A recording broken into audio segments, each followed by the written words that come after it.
Hello friends, welcome to Defence Matrix. तो ANI द्वारा report किया जा रहा है कि इंडिया और फ्रांस में डिस्कशन चल रहा है $300 मिलियन की डील का, जिसके अंतर्गत हमारे द्वारा स्कैल्प ईजी मिसाइल्स प्रोक्योर करी जानी है। तो ये चीज़ हम जानते हैं कि पहले ही रफाल को लेकर और जेट इंजन्स को लेकर नेगोशिएशन चल रहा है, और जो एडिशनल रफाल डील होगी उसमें भी इसके वेपन सिस्टम्स जो हैं आएंगे, लेकिन उससे पहले स्कैल्प मिसाइल्स के प्रोक्योरमेंट को भी देखा जा रहा है। लाइकली ये ऑप सिंदूर की सक्सेस के बाद देखा जा रहा है, जहाँ पर इस मिसाइल ने और ब्रह्मोस ने मिलकर पाकिस्तानी एयरबेसेस को लॉन्ग स्टैंड ऑफ रेंज में टारगेट किया था, प्रिसाइजली टारगेट किया था। जहां पर ब्रह्मोस ने पिन पॉइंट एक्यूरेसी के साथ हाई स्पीड में टारगेट को स्ट्रक किया है, वहीं पर स्कैल्प ने अपने इम्प्रेसिव वॉरहेड के साथ बहुत ज़्यादा डैमेज कॉज करी है। तो दोनों मिसाइल के कॉम्बिनेशन ने अच्छी खासी डैमेज पाकिस्तानी बेसेस को दी है, और दोनों ही मिसाइल्स की परफॉर्मेंस से इंडियन एयरफोर्स काफ़ी ज़्यादा सेटिस्फाइड रही है। तो इस मिसाइल की जो खास बात है वो ये है कि ये सुपरसोनिक तो नहीं है, सबसोनिक ही है, पर लॉन्ग रेंज में, जो कि 500 किलोमीटर के ऊपर की रेंज है, टारगेट को हिट कर सकती है। और यहाँ पर 450 किलोग्राम का वॉरहेड कैरी किया जाता है, तो अच्छे खासे प्रोटेक्टेड टारगेट को ये निशाना बना सकती है। पेनिट्रेशन वॉरहेड भी यहाँ पर इस्तेमाल किया जाता है। तो जैसा कि आपने ऑप सिंदूर में देखा था, जहाँ पर प्रोटेक्टेड टारगेट्स को प्रिसाइजली हिट किया गया था, उसके लिए ये बहुत सुटेबल मिसाइल है। ब्रह्मोस से लगभग दुगना वॉरहेड ये कैरी करती है। लोअर एल्टीट्यूड पे फ्लाई करते हुए अपने आप को एनिमी रडार से बचाकर टारगेट को हिट करने में सक्षम है, और काफ़ी स्मार्ट वेपन है। टारगेट की तरफ पहुंचने के लिए जीपीएस, आईएनएस और आईआईआर सेंसर का इस्तेमाल करती है, या फिर टेरप्रॉम का इस्तेमाल करते हुए, यानी कि जो टेरेन है उसको देखते हुए ये टारगेट की तरफ आगे बढ़ सकती है। तो जीपीएस डिनाइड एनवायरनमेंट में भी ये सक्सीड कर सकती है। तो बेसिकली आप इसमें डेटा डालिए, ये टेरेन की प्रोफाइल को मैच करेगी और टारगेट को हिट करने की कोशिश करेगी। तो दुनिया की one of the most capable cruise missiles में से एक है। अब ये चीज़ कंफर्म नहीं है कि इंडिया द्वारा जो वर्जन इस्तेमाल किया जाता है ये 250 किलोमीटर की रेंज वाला है या फुल 550 किलोमीटर की रेंज वाला है। ऑल्दो इंडिया MTCR का मेंबर है, तो यहाँ पर कोई रिस्ट्रिक्शन नहीं आनी चाहिए। अगर हमें फुल रेंज की भी मिसाइल चाहिए तो उसमें कोई बाउंडेशन नहीं है।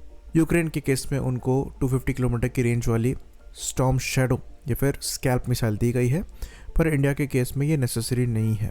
तो ऑप सिंदूर से भी ये चीज़ क्लियर नहीं होती है, क्योंकि ज़्यादातर टारगेट्स उन्होंने हिट किए थे वो 250 किलोमीटर की रेंज के अंदर थे। तो ये कंफर्म नहीं हो पाता है कि हमारे पास इससे ज़्यादा रेंज की स्कैल्प है या नहीं है।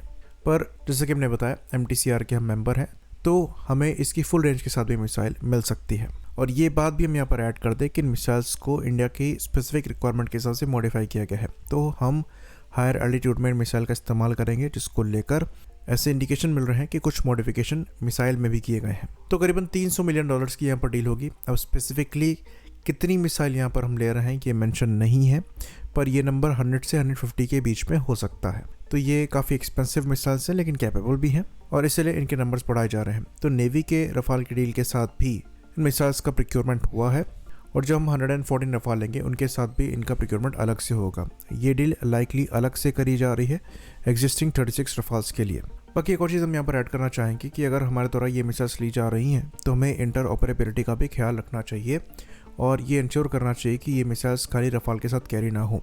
क्योंकि हम इनकी बड़ी इन्वेंट्री मेंटेन करेंगे, तो ये इंश्योर करना कि दूसरे प्लेटफॉर्म्स भी इनको फायर कर पाएँ, खासकर फ्यूचर के नेटवर्क सेंट्रिक एनवायरनमेंट में ज़रूरी हो जाता है। तो यहाँ पर कोशिश करी जानी चाहिए कि इन मिसाइल्स को उन प्लेटफॉर्म्स से इंटीग्रेट किया जाए जिनसे ये इंटीग्रेट हो सकती हैं। जैसे कि ये फ्रेंच मिराज ट्रोजन के साथ सर्विस में है, और हमारे द्वारा भी मिराज ट्रोजन इस्तेमाल किए जाते हैं जिनसे ये मिसाइल्स इंटीग्रेटेड नहीं हैं। तो जब हमने अपने मिराजेस को अपग्रेड किया था, तो मोस्टली वो एयर टू एयर अपग्रेड था, जिसमें मीका मिसाइल इंटीग्रेशन को दिमाग में रखा गया था।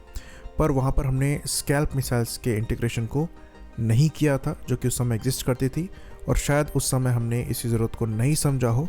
पर क्योंकि आज हम इनकी एक इन्वेंट्री ऑपरेट कर रहे हैं, रफाल के साथ ही सर्विस में है, तो एग्जिस्टिंग मिराज के साथ अगर इनका इंटीग्रेशन हो जाता है तो ये हमारी मिराज की फ्लीट के लिए भी बेनिफिशियल होगा, और उसको एक important stand of striking capability provide कराएगा, जो कि फ़िलहाल वो प्लेटफॉर्म लैक कर रहा है। तो बीच में कुछ रिपोर्ट्स आ रही थी जहाँ पर ये बताया जा रहा था कि इंडिया और फ्रांस में डिस्कशन चल रहा है मिराज ट्रोजन्स में इन मिसाइल सिस्टम्स को इंटीग्रेट करने के लिए, खासकर ऑप सिंदूर के बाद, लेकिन उसका कोई कन्फर्मेशन नहीं है। तो अपने मिराज ट्रोजन को हम ज़्यादातर स्ट्राइक रोल में यूज़ करते हैं। एयर टू एयर कैपेबिलिटी वैसे भी लिमिटेड हो जाती है, सेंसर से भी ये लिमिट ऐड हो जाती है। अपग्रेड के बाद भी बहुत सिग्निफिकेंट सेंसर या एवियोनिक्स अपग्रेड हमें नहीं मिला है, तो एयर टू सरफेस ऑपरेशंस में ज़्यादातर इनका हम इस्तेमाल करते हैं और उसको हम बेहतर बना सकते हैं बेहतर वेपन से।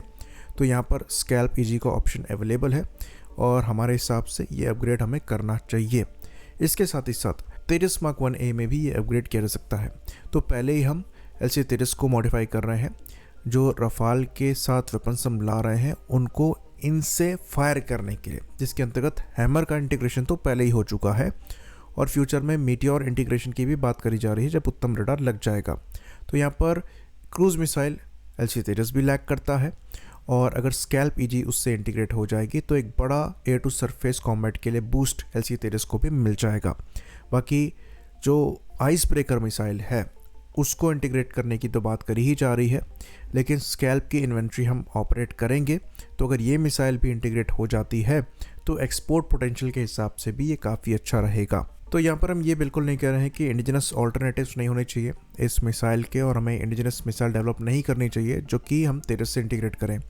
हम यहाँ पर सिंपली ये कह रहे हैं कि जो एग्जिस्टिंग मिसाइल्स हैं जो तेजस से या फिर दूसरे प्लेटफॉर्म से इंटीग्रेट हो जाती हैं तो एक बेहतर इंटर ऑपरेबिलिटी हमारे पास होगी जो कि लॉन्ग टर्म में हमारे लिए बेनिफिशियल होगी।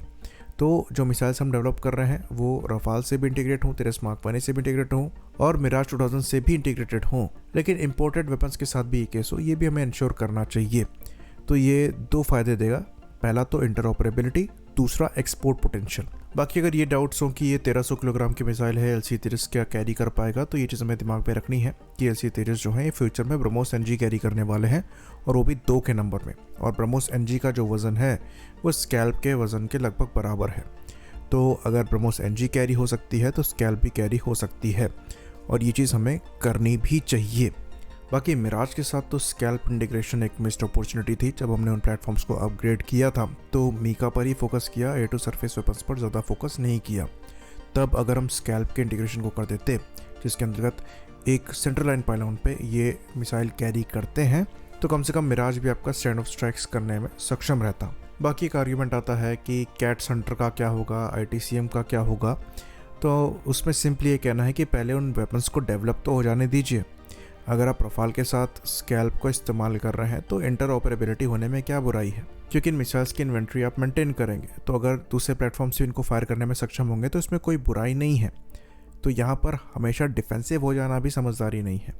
आप जो इंडिजिनस वेपन डेवलप कर रहे हैं वो तो आपकी बैकबोन बनेंगे ही, लेकिन उनका डेवलपमेंट तो कंप्लीट होने दीजिए। तो एक बार वो डेवलप हो जाएंगे तो आपके प्लेटफॉर्म्स में इंटीग्रेट होंगे, लेकिन जब तक वो नहीं हो रहा है तो जो एग्जिस्टिंग वेपन्स है कम से कम वो तो इंटीग्रेट हो ताकि वो फायर हो पाए। होपफुली खाली स्कैल्प को हम रफाल के लिए ही ना लें, इस डायरेक्शन में भी काम करें और जो दूसरे प्लेटफॉर्म्स हैं जिनसे इंटीग्रेट हो सकते हैं उनसे इंटीग्रेट करने की कोशिश भी करें। आई होप इन्फॉर्मेशन यहाँ पर क्लियर रही हो। इसी बात पर इस वीडियो को हम ख़त्म करेंगे। लाइक करिए, सब्सक्राइब करिए। जय हिंद।